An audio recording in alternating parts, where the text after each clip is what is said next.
Welcome, everyone. I am so pumped you're joining me for this explainer.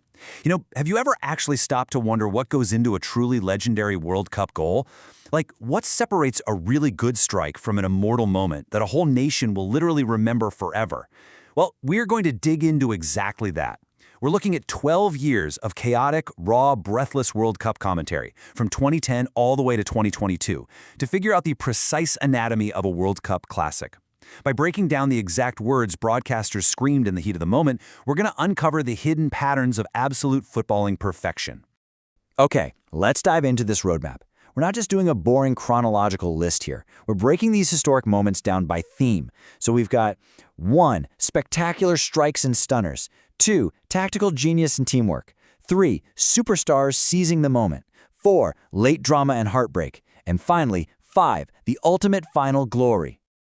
All right, Section 1, Spectacular Strikes and Stunners, the physics-defying goals. These are those visceral, jaw-dropping moments of pure technique. Think back to Sifiwe Tshobalala's opening magic for South Africa in 2010, or Giovanni van Bronckhorst's absolute snorter of a goal that same year. Now 200 million. Think about that for a second. That is the sheer scale of these moments. That's the number of people who literally jumped into the air at the exact same time when David Luiz stepped up for a free kick for Brazil against Colombia in 2014. I mean, facing immense pressure, Luiz backed himself from a ridiculous distance. The ball just swerved wildly in the air and dropped perfectly out of the goalkeeper's reach. It wasn't just a goal, it was a total physical anomaly that sent 200 million Brazilians into absolute delirium. Which brings us to this beautifully poetic piece of commentary. It almost left a vapor trail. This is how the broadcasters described Angel Di Maria's sweetest of strikes for Argentina against France in 2018.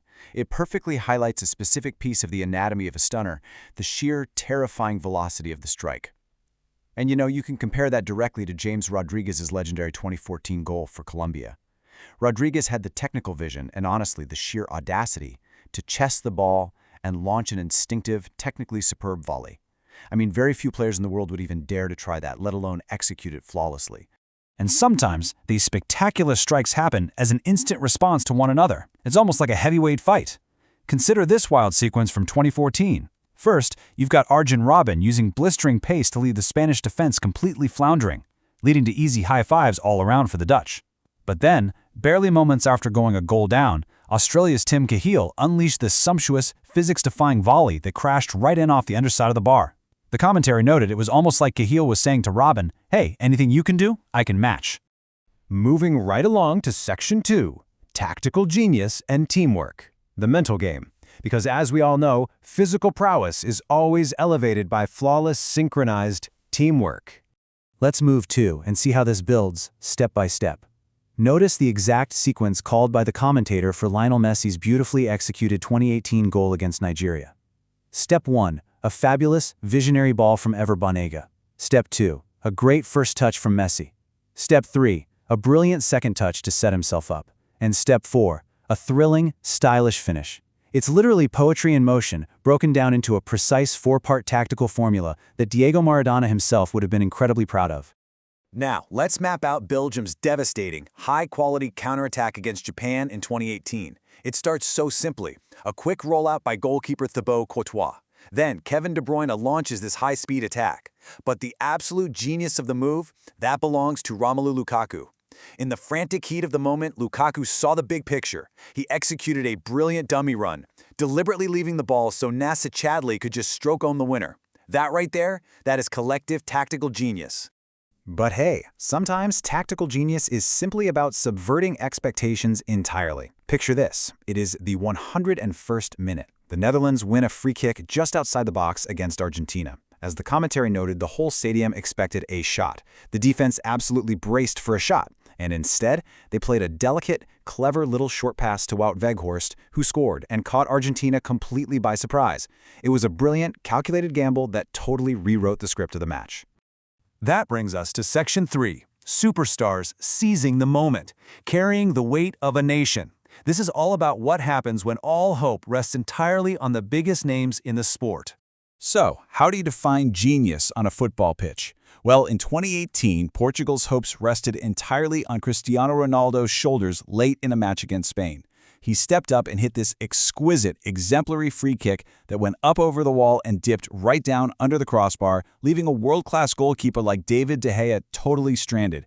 It secured his hat trick, and honestly, it was absolute, undeniable perfection. But, superstars don't always have to be seasoned veterans. It's actually incredible to consider the stark generational contrast from 2018. France fielded the youngest squad of the tournament, going up against Argentina, who had the oldest remaining squad. This set the ultimate stage for Kylian Mbappe. With the entire world watching, he leashed what the commentators called teenage kicks, becoming the absolute first teenager to score in a World Cup final since Pelé himself. He proved for sure that true superstars do not wait for permission to seize the moment.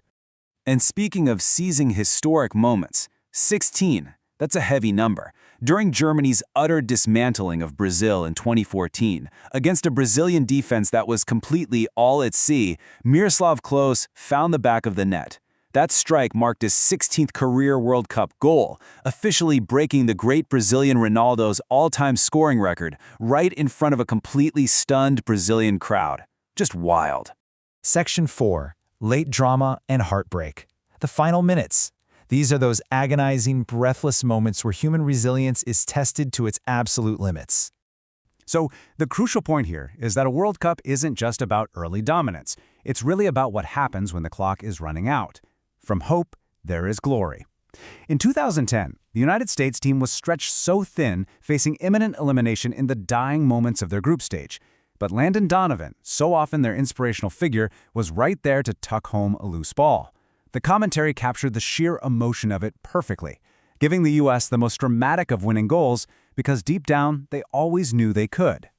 Or, take this definition of vintage Messi from 2014. Argentina was playing really unconvincingly against a super resolute Iran. It looked dead certain to end in a frustrating draw. But in the final moments, their global superstar stepped up. He curled the ball around the defense, curled it around the goalkeeper, and curled it directly into the net. It absolutely broke Iranian hearts, saving Argentina in the exact moment they needed a savior. And finally, Section 5, the ultimate final glory, conquering the peak. The stakes literally do not get any higher than this. Tracing this historical timeline of final defining moments, we see Andres Iniesta blasting the ball into the net in 2010 to win Spain's first ever World Cup, breaking Dutch hearts. Then you have Mario Götze in 2014, who, in the 112th minute, used fabulous touch and finesse to steer the ball home, sparking celebrations from the Chancellor to the cheap seats in Germany. You have Mbappe's massive breakout in 2018, and then you arrive at the ultimate climax, the 2022 showdown between Argentina and France. The 2022 final gave us everything we've talked about today wrapped into one unbelievable match. First, the teamwork. The commentator literally screamed, "One of the goals of the tournament in terms of teamwork, that is exquisite," as Argentina executed this beautiful, inevitable, flowing move.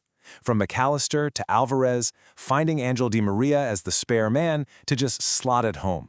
It was so perfectly orchestrated that the French defense simply could not cope with it.